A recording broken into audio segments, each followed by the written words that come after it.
Baham, situé dans le département des Hauts-Plateaux, région de l'Ouest Cameroun. C'est à Baham que se trouve le centre qui abrite l'association humanitaire pour la promotion des personnes vulnérables.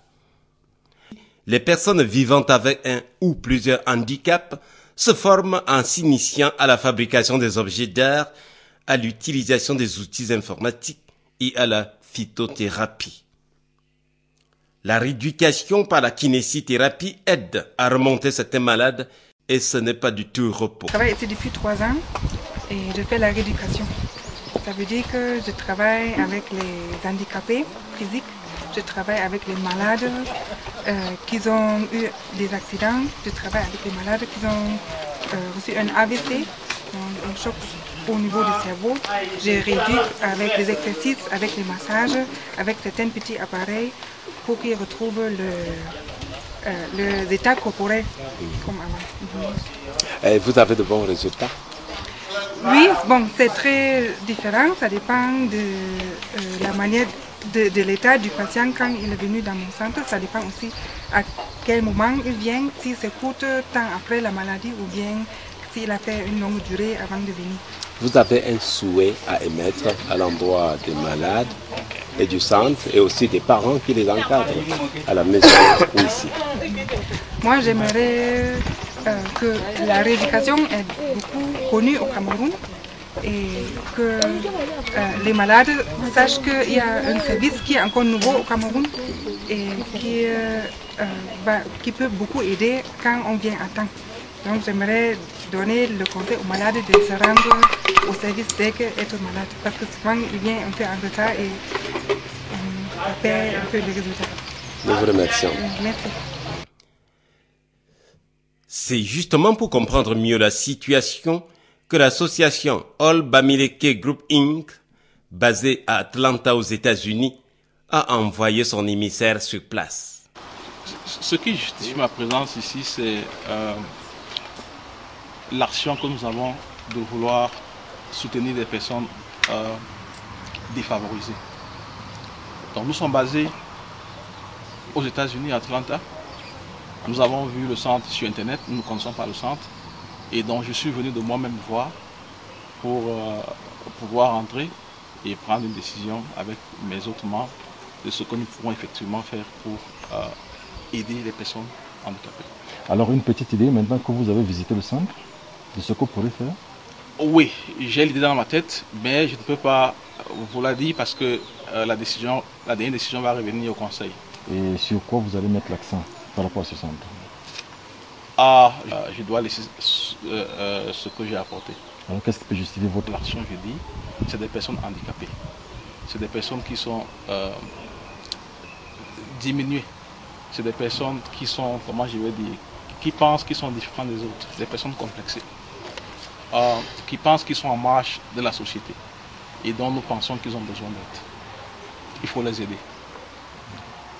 L'admiration du donateur se conjugue à l'encouragement de l'association. Monsieur le coordonnateur, j'ai suivi vos difficultés. Je vais en discuter avec les autres membres et nous allons vous apporter notre soutien en fonction de vos disponibilités. Monsieur le sous-préfet, je vous remercie d'être venu de votre présence à cette cérémonie. Et nous sommes heureux de constater que vous soutenez cette association humanitaire qui permet aux personnes vulnérables de prendre leur destin en main. Étant venu voir le centre, je ne pouvais pas repartir sans faire un geste. Voilà ce que je vous ai apporté pour le compte de notre association. Ce geste symbolise notre volonté de soutenir cette structure dans sa mission d'encadrement des personnes vulnérables. Honorable invité, je vous remercie de votre bien-aimable attention. Au Cameroun, le gouvernement encourage les personnes vivant avec un ou plusieurs handicaps à surmonter leurs difficultés, à se considérer comme tous citoyens et non comme des personnes marginalisées, en appelant du coup à l'esprit de solidarité et de générosité. Je voudrais un peu m'appesantir sur ce geste qui est hautement significatif. C'est un geste de charité.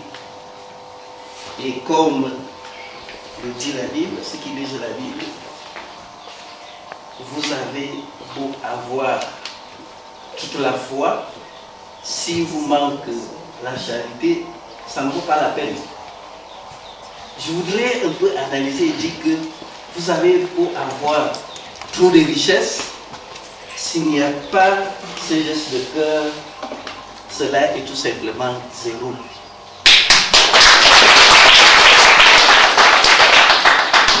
Et c'est pour cela que je voudrais féliciter M. Romain Auclair à travers lui son groupe d'amitié aux États-Unis qui pense à l'autre. Parce que l'homme, comme le disait quelqu'un, il n'y a que l'homme. Les bénéficiaires touchés par le geste de leurs frères et sœurs de All American Group Inc. peuvent taire leurs sentiments. Très chaleureux parce que rien évolue sans évolution, sans un soutien de rien.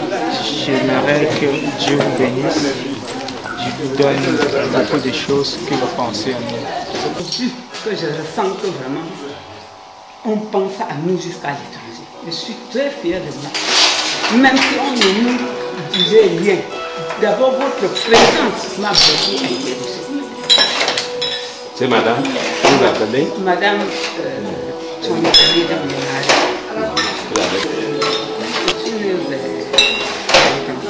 Vous souffrez de quoi? Je suis en fait. Merci bien. Zachary Pokam, le coordonnateur du centre, satisfait? Pas entièrement. Combler les besoins prioritaires serait salutaire. Ça nous va tout droit au cœur. Et nous espérons que d'autres hommes de bonne volonté vont continuer à suivre leur exemple. Nos souhaits, c'est que nous avons, à partir du gouvernement qui nous soutient déjà, nous avons de l'espace que le gouvernement nous a donné. Il faut maintenant construire pour permettre de prendre plus des enfants. Parce que nous avons refusé dernièrement les enfants qui sont venus, mais il n'y avait pas assez de place. Notre souhait, c'est les hommes de bonne volonté, des mécènes qui peuvent apporter leur contribution pour qu'on puisse ensemble voir comment aider ces enfants qui sont encore marginalisés. Et quels sont vos besoins les plus urgents? Les besoins les plus urgents, nous avons besoin de fauteuils roulants pour permettre aux handicapés qui ne peuvent pas, aux personnes avec un handicap qui ne peuvent pas se déplacer seuls, de pouvoir se déplacer. Nous avons besoin des appuis techniques aussi. Nous avons aussi besoin de mécènes, comme je viens de le dire, pour pouvoir construire les dortoirs et les réfectoires, les ateliers, pour permettre au plus d'enfants d'avoir des espaces pour pouvoir s'épanouir dans leur formation. Je suis très heureux que la CIATUI soit venue. Défi à relever, à savoir étendre le centre pour accueillir les personnes vulnérables des autres coins du pays, aménageant les structures adaptées à leur accueil. André Ndiapa, CIATUI.